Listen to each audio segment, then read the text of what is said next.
ಮೊದ್ಲು ತೊಂದ್ರೆ ಬಂದಿದ್ದು ನಾವು ತೂಕ ಎತ್ತಿದ್ವಲ್ವಾ, ಆ ರೋಲ್ಗಳು ಬರ್ತಾ ಇತ್ತು.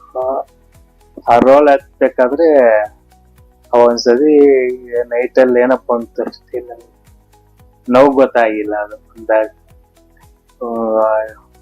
ಇರೋದು ಏನ್ ಈ ತರ ಆಗೈತಂತ ಆ ಹಿಂಗೆ ವಾಸಿ ಆಗ್ಬಿಡ್ತದೆ ನೋಡೋಣ ಅಂದ್ಬಿಟ್ಟು 3 ವರ್ಷ ಆದ್ಮೇಲೆ ಒಂದ್ಸತಿ ಹಾಸ್ಪಿಟ್ಲಿ ಫ್ಯಾಮಿಲಿ ಡಾಕ್ಟರ್ ಇದ್ರು, ಅವಾಗ ತೋರಿಸ್ಬೇಕಾದ್ರೆ ಇದರ ಇದು ಆಪರೇಷನ್ ಮಾಡ್ಬೇಕು ಅಂದ್ಬಿಟ್ಟು ಎಲ್ಲಿ ಕಳಿಸ್ತು ಹಾಸ್ಪಿಟಲ್. ಯಾವಾಗಿದ್ರು ಮಾಡಿಸ್ಬೇಕು, ಅವರು ಪಾಲಕರು ಇರ್ತಾರೆ, ನೋವಿಲ್ಲ ಇಲ್ಲ ಅಂತ. ಒಂದ್ಸತಿ ಎಮರ್ಜೆನ್ಸಿ ಜಾಸ್ತಿ ಆದಾಗ ಅವ್ರಿಗೆ ಗೊತ್ತಾಗ್ತದೆ. ಊಟ ಬರ್ತದೆ, ಊಟ ಮಾಡಿದ್ರೆ ಜೀರ್ಣ ಆಗಲ್ಲ, ಅದೆಲ್ಲ ಬರ್ತದೆ. ನಂಗೆ ಒಂದ್ಸತಿ ಆಗಿದ್ದು, ಆ ಊಟ ಆಗಿದ್ರೆ ಜೀರ್ಣ ಆಗ್ತಾ ಇಲ್ಲ, ತೇಗ್ ಯಾವಾಗ ನೋಡಿ ತೇಗ್ ಬರ್ತಾನೆ ಇತ್ತು, ಅದು ಜಾಸ್ತಿ ಆಗ್ತಾ ಇದೆ. ಚೆನ್ನಾಗೈತು, ಎಲ್ಲ ಚೆನ್ನಾಗಿ ನೋಡ್ಕೊಂಡು ನೈಟ್ ಅಲ್ಲಿ ನೋವುಗೊಳಿಸೋದಾದ್ರೆ ಎಬ್ಬಿಸ್ಬಿಟ್ಟು ಇದೆಲ್ಲ ಹಾಕೋರು, ಎಲ್ಲ ಸರಿ ಮಾಡೋದು.